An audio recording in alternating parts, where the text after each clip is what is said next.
y'all, it's Kim. So this is part 29 of the JFK Files. This will be video 2. It says secret, non-foreign, like dissemination. Anyway, it says Chief WHD and then Chief EE. Chief of Station, Rio de Janeiro. And this one is 201-050-539, 20th of June, 1962.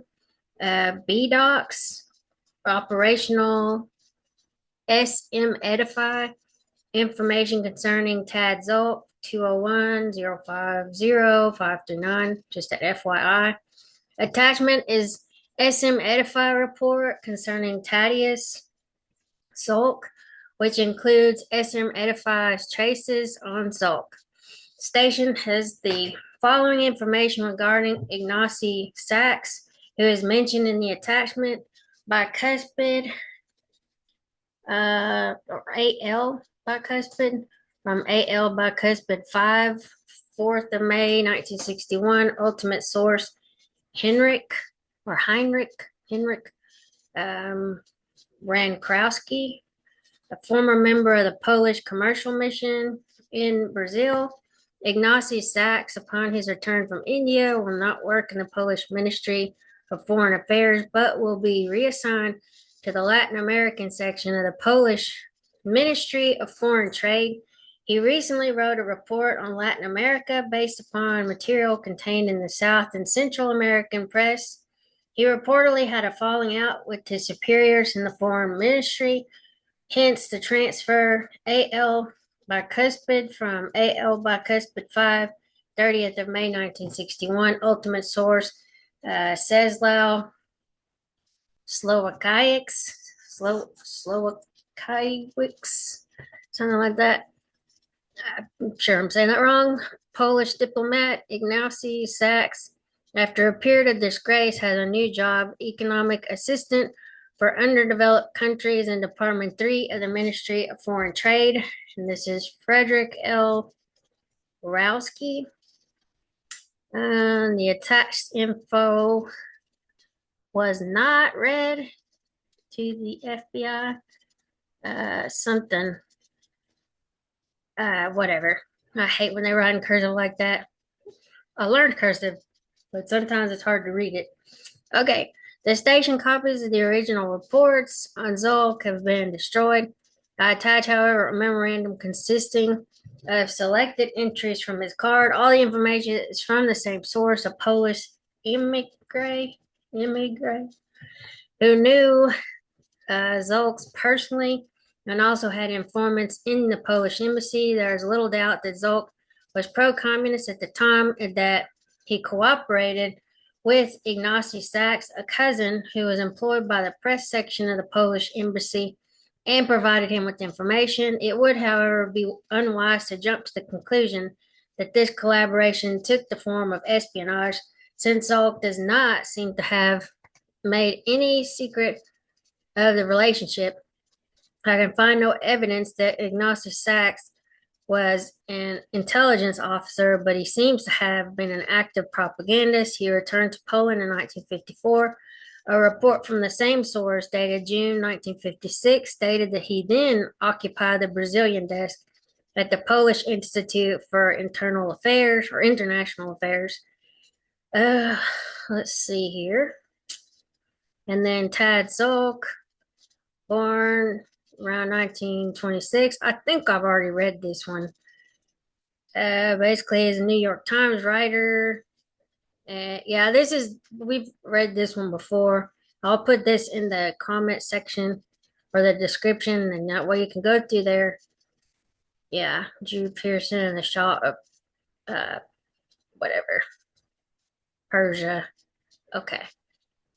Let's see.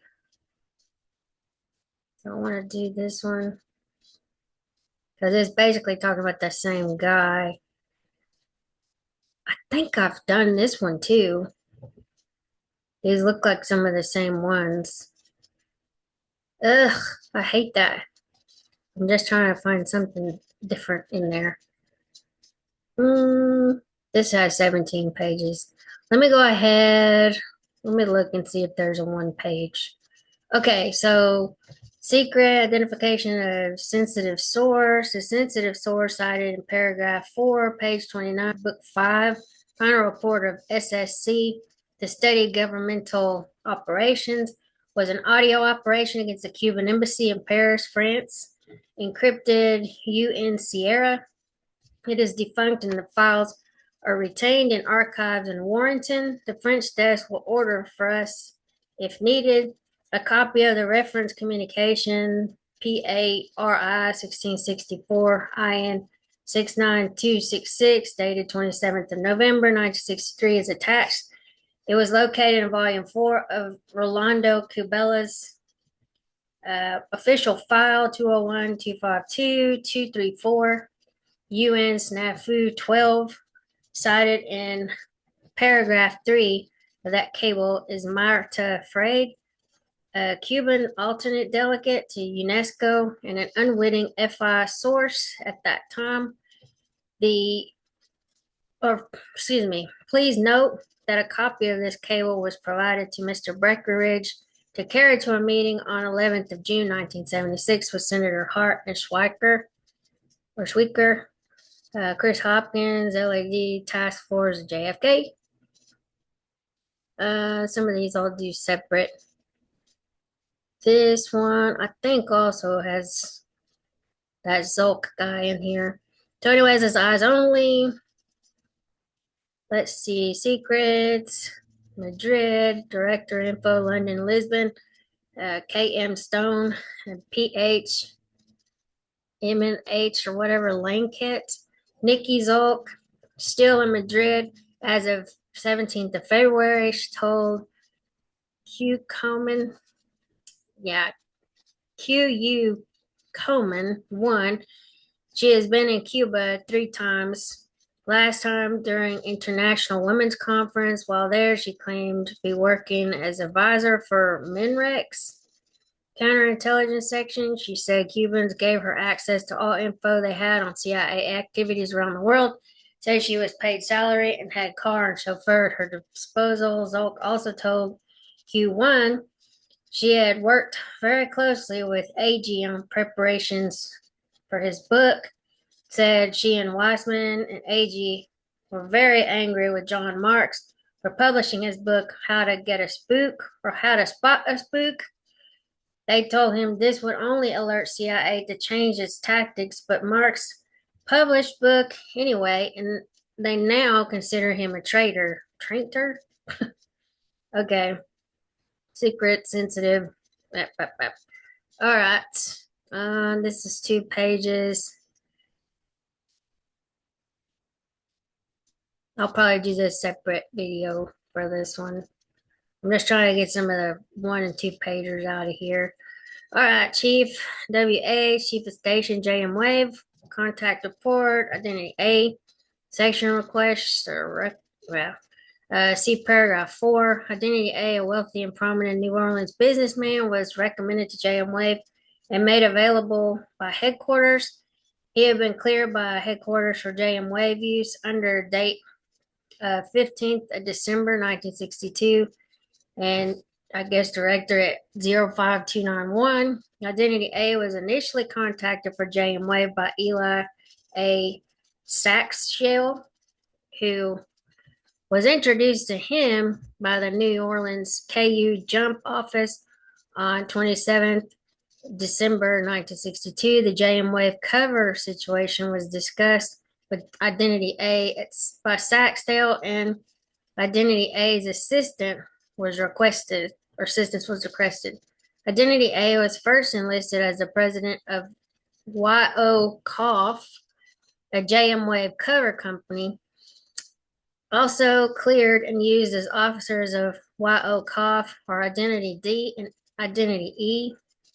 Although cleared and witting, these individuals are contacted only when their signatures on Y.O. Koff documents are required.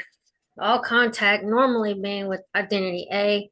Identity A also permits use of his own company as a funding mechanism for Y.O. Koff. He has acted as a spotter for JM Wave and has recommended several other businessmen who are being used by JM Wave.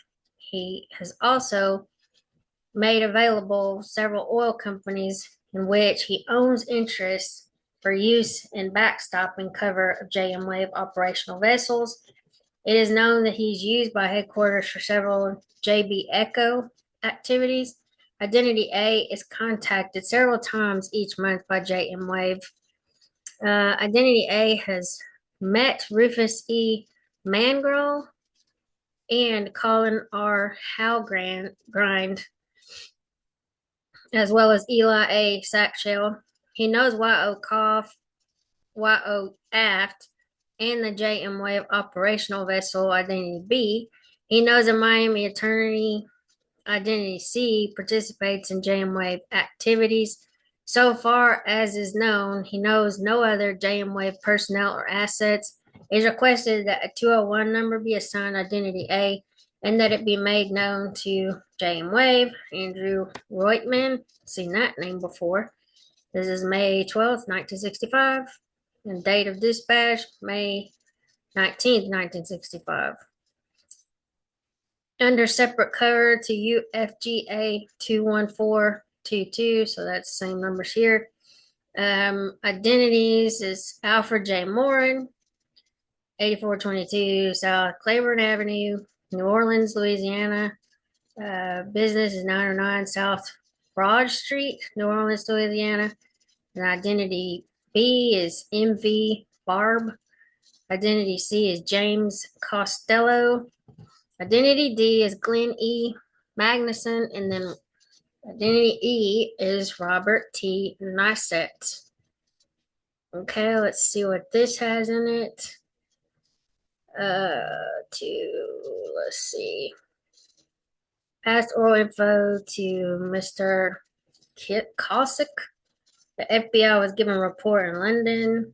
MI5. That's interesting. Let's see. 20th of December 1967, Office of General Counsel, Mr. John Greeny and James Garrison, per our conversation in the environs of the DDP's office on 19th of December, we had just received from London Station a scrap of information on subjects' activities. MI5, the British Security Service, was provided the following in a report on Americans who are in correspondence with the Bertrand Russell Peace Foundation. Jim Garrison, District Attorney, Orleans, Louisiana, a secret and reliable source has reported that the Bertrand Russell Peace Foundation has been in touch with Jim Garrison. Our source states that the initiative in this contact appears to have come from the foundation, and the purpose of it seems to be to persuade Garrison to write an article about the late President Kennedy's assassination, which presumably the foundation could use in some way. MI5 has also passed this information to the legal attaché or FBI representative in London.